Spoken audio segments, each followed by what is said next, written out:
Благодарам, господине председавач, почитувани колеги, почитуван колега Муковски.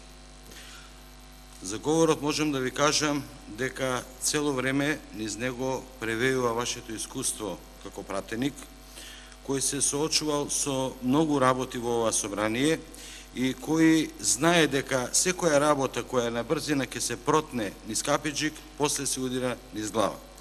Пошто мене ми е втор мандат, имав и ја прилика да го видам во прошлиот мандат работењето на комисијата за прислушување, што беше за разговорите, и знаевме како заврши тоа функционирање и го разбирам вашиот страв, вашата грижа дека таа комисија, доколку само се формира и проблемите кои сега се на маса не бидат решени, дека таа комисија исто така ќе биде блокирана и исто така нема да може да работи.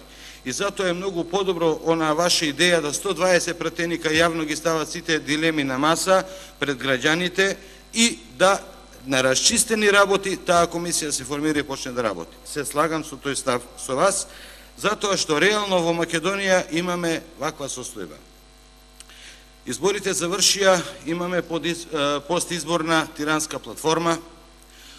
После постизборна тиранска платформа имавме на улиците на Република Македонија народот се крена, имаме народ.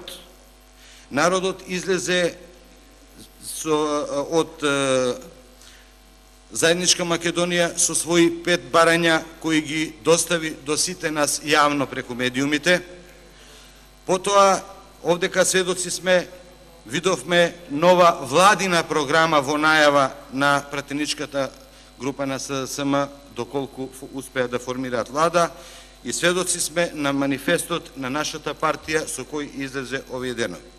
До сега кажувавте дека гледате две решенија. Едно мое размислување, ние во овие моменти историски во кои живееме, видовме дека во Република Македонија имаме лидер кој со своето лидерско држење покажа дека институцијата председател на Република Македонија е институција која знае како треба да се брани и чува и да ги застапува интересите на граѓаните. Предлагам до сите лидери, еве предлагам до вас, да сите лидери од сите партии, за да го откочат овој процес, направат советување во домашни услови, бидејќи посетата на Доналд Туск ја сваќам со две пораки. Прва беше сами се ги завршиме работите, а втора, дека единствена институција во Македонија која ја почитува, тоа е председателот. Значи, има мандат, има тежина, има гаранција да сите овие лидери преку него да ја изменаџираат оваа состојба за да се откочат работиве и да стравот кај овие луѓе што 36 дена демонстрираат веќе ги натера да одат дома. Благодарам.